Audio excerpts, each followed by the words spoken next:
even just a single extra serving of fruits and vegetables per day is associated with lower bone fracture risk.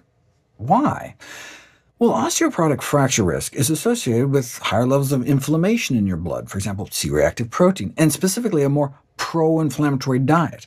Those eating higher on the dietary inflammatory index have about a 30% greater risk of osteoporosis and fracture than those eating more anti-inflammatory diets. And a higher intake of fruits and vegetables decreases inflammation. So that's one possible reason.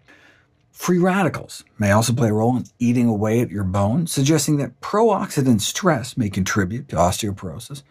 Both the total antioxidant power and capacity of people's bloodstreams and diets are significantly lower in those with osteoporosis. And how do we squash free radicals and improve antioxidant status? With fruits and vegetables. For example, consumption of vitamin C-rich foods is associated with lower risk of hip fracture, osteoporosis, and bone loss. Every additional increase of 50 milligrams of dietary vitamin C a day, which is about the equivalent of 1 orange, may lower the risk of hip fracture by 5%. The third way fruits and vegetables may help our bones are through acid-base balance. As we grow older, there's a slight drop in the pH of our blood as our blood becomes more acidic with age. This is thought to be due to the waning ability of our kidneys to excrete excess acid. In vitro studies suggest a drop in pH may lead to activation of the cells that break down bone and an inhibition of cells that build bone back up. So how about eating alkaline-forming foods?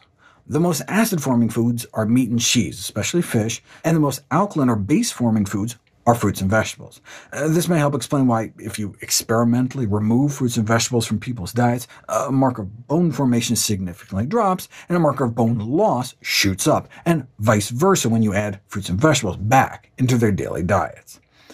The greater the estimated ratio between acid-forming foods and alkaline-forming foods, the greater the risk of hip fracture, supporting the rationale to eat less acidic diets, but this was based on observational data. To prove cause and effect, 2-year, double-blind, randomized controlled trials were performed in which the 3 added servings of fruits and vegetables, or the equivalent of 6 extra servings, failed to have an effect, but randomized people to the equivalent of 9 daily servings of fruits and vegetables worth of an alkaline-forming compound, and you do see a significant increase in bone volume and density in the spine, hip, and throughout the whole body.